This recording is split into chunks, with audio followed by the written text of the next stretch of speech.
a person told me the other day, one of my daughter's friends, they don't go to church, they smoke, they drink, they act a fool. She gonna text me a message talking about, we told you we ain't got no food over here. It's three grown people in the house. All on 40. You supposed to be a pastor. Y'all church, y'all always taking other people's money, man. You ain't gonna give us nothing, this and that. Y'all the worst people on the planet. Here's the world trying to check me. Yes. I said, ma'am, I don't owe you anything. I said, one, you don't go to church. I'm going to tell you what my mother told me. My mother told me, she said, honey, you can never withdraw where you've made no deposit. No deposit. Amen. No deposit. She said, if you go to the bank and try to withdraw where you made a deposit, that's robbery, it's a crime. That's right. That's right. That's why God said, bring your tithes into the storehouse. Remember, I just talked about this earlier, relationship. Yes. He said, then see when I open up the window of heaven and pour out a blessing more than you receive. Why? Because it's not just for you, it's provided for all those in your household. In your household. Because that's what me and my house was to serve the Lord. But see, the world thinks when they get in the jam, they can come to the church to get their bills paid, get their heat cut on, get a clothes box, a food box. But then as soon as they get that, now they get their little money, they going to trade their stamps for weed because they got the food from the church. See, again, you want to use God. You want to try to guilt trip us and to take care of you. Right. No, let the world take care of you. That's who you gave your life to. There you go. You're not going to guilt trip me because I understand this. I'm not meant to carry that weight. That's right. That's right. You can't put that burden on me. No. I'm not carrying your burdens hard enough to wrestle with my own stuff. Amen. To be trying to carry yours. That's right. Because, see, I understand that God is in control of all things. That's why my mom used to say, look, baby, I can pray and left in the God's hands. I should be mad as heck, my mother tell me.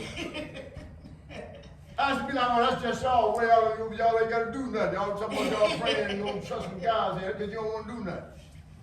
My mom talking about, I ain't got no, we don't give you no money. But they always talking about they broke, but she always needs something. She going that broad. No, get that money in that broad. She ain't got, my mama ain't carrying no purse. I tell you the truth. My mama needs right? And so I used to be mad because other kids got allowance and stuff, but my mother taught me. She said, mama may have, God may have, but God bless the child that has his own.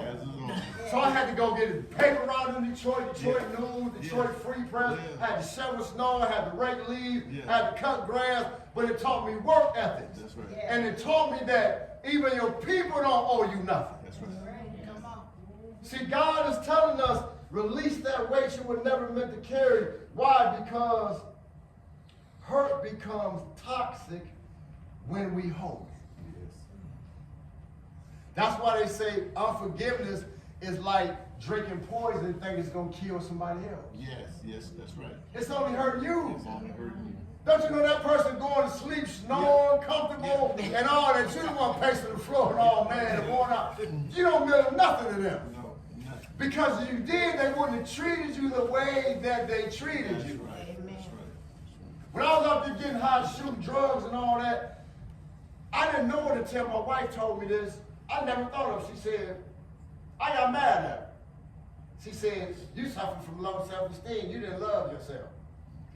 I said, what? I said, I ain't never had no low self-esteem. I ain't never not loved myself. I was out there getting money. I was doing and doing. She said, no. She said, you know how I know? I said, how? She said, if you loved yourself, you wouldn't have been putting that poison in your arm. That's right. Amen. That's right. There That's you true. go. That's so true. I was like, oh man, never thought of that, right?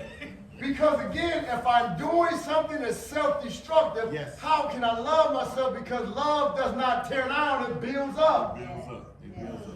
And see, that's why it says hurt becomes toxic when you hold it. And so now God says in 1 Peter 5:7, casting all your cares upon me, for I care for you. Yes. See, but we have to understand, saints, that casting is intentional. Casting is intentional. Yes. Why? Because, write this down, if you're taking notes online, 3 points. I refuse to rehearse the pain. All right. See, a lot of us, we want to go over what hurt us. We still talking about stuff that hurt us in the 80s. Oh, Lord. Yeah. It's 2026. You still talking about when Jethro walked out on you or when Cheryl played. You still mad at women about what Peaches did to you. See, this stuff is remarkable. I hear it all the time. So number 2, I refuse to replay the disappointment. I refuse to let what happened define what's next. Yes. We see that in the children here. Here God has brought you out of bondage. But you kept saying, oh, you brought us out here to kill us? No, if I wanted you to die, I would have left you in bondage. Pharaoh was already killing you. Why do I have to bring you out of slavery when bondage is killing you? You ain't got no freedom. See? So now they saying, now take us back to the garlic and the melons and the leeks. So you mean to tell me you'd rather go back to bondage where you're comfortable at than to be holy and free? See, that was the challenge because, see, now you got Pharaoh as one leader, but you got Moses as another. He's corrupt, but he's holy because, see, now he said, hey, you got to go to this manner. You can't get 2 days' work. You got to be obedient. If you're trying to grab 2 days' work, it's going to turn the worms on you. You got to learn these 10 commandments. You got the Sabbath you got to keep. You got all this stuff, which means holiness. So now you got to learn how to be holy. You can't drink that wine no more. You can't be laying on fornicating. So they're like, oh, wait a minute. That's too much. I'd rather go back with Pharaoh and just try to dodge some whip because I know how to I know Pharaoh, if I do this, he'll whoop me. Yeah. If I do this, this ain't gonna work. So let me go back to sin, but try to navigate around here. Because see, now at least back in bondage, I can lay up before the king. So I can lay with him or her. Yeah. So I can make the homemade hoops and get drunk and dance in the vines and in the bushes, and then creep down there to the next hut. Yeah. So I can do all this stuff down here, so I got to hear all the rules and regulations, those thous and don'ts and do's. Yep. So send us back. In fact, we so tired of hearing the word of God, stone Moses while we at it. Stone him. Silence the voice of God. We don't want to hear that because he may follow us where we at. Ain't that so much like us today? Yes. See, we know that's why God is saying this, because this is so critical. Because when he parted the Red Sea, he said they walked across on dry land. Now we know that biologically, scientifically, that's impossible because you just open water. So we all know there's been money you stuck in there, been doing this to try to get your foot out of there. So what is God showing us? He's saying, listen, I'm going to release you in a way to where your past can't follow you. All right. Because you don't leave no footsteps. See, if you go across the mud, so I can follow you, like if you break into a house or something like this guy did years ago. It's funny. He broke into a house, for real, true story, out in the snow. He had broke in the house, he at home, he got the TV and all this. Police come, they followed his footsteps and went right to his house and knocked it up. He ain't there with the TV. They didn't see him do it, but they followed the steps. Right? And so that's what God's showing us, because now I can just follow Pharaoh and just find out where you're at. So God said, look, not only I'm going to free you, I'm going to let you go on a path where your past can't follow. That's why he said, stand still and watch the salvation of the Lord, and you will see your enemies no more. That's why these points, I refuse to rehearse pain. I refuse to replay the disappointment. I refuse to let what happened define what's next. Amen. We have to stop letting what has hurt us in the past hinder where we're going in the future.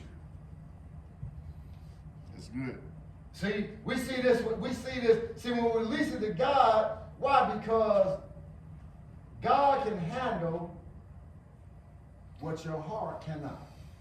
Yes. God can handle what your heart cannot. That's right. The penitentiary is full of people because they were jealous. I've done 27 years in prison, and I was in 15 different prisons in 4 states. Wow. I've seen every man from Arab to Puerto Rican to Mexican to white. I'm talking about I was under the misconception that only thugs and killers and sex crimes was in the joint. Oh no. Oh no, I was in jail with Michael Little, started the Rude Boys. I was in jail with Kevin Mack, the football player for the Cleveland Browns. I was in jail with prosecutors. I was in jail with Aaron Prime's brothers, professional boxers, with Donnie Long out of Akron that fought Mike Tyson. I was in the penitentiary with people that had their own business, had their own doctor's offices, and all types of stuff. Successful men, worth hundreds of millions of dollars, but still trying to cheat Medicaid and Medicare. Killing their wives for insurance money. All types of stuff. And so what you come to realize is, now that jealousy and rage, because see, you done put that chinchilla on that girl, you done bought her that Denali, you done put the red bottom shoes on her, and see all these women want the high value man, they don't know that stuff comes with a terrible price. Terrible price. And so now if he see you speak to somebody, what you talking to him for? That's right. Man, why you all up in your face, brother? Man, what you? Now you reaching. Yes. See, all that stuff come with something. Yes, yes. Oh, you thought you got it because you was cute?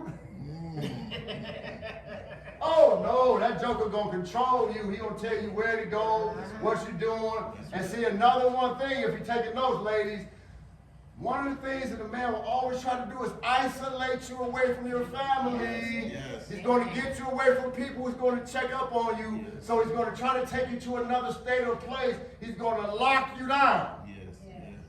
And then control you. Yeah. And most times when a man offers you drugs and alcohol, it's because he already knows he's not smart enough to deal with your purpose of intellect, so he try to put you on the chemicals so he can control you through the drug. Yes, yes, yes, yes.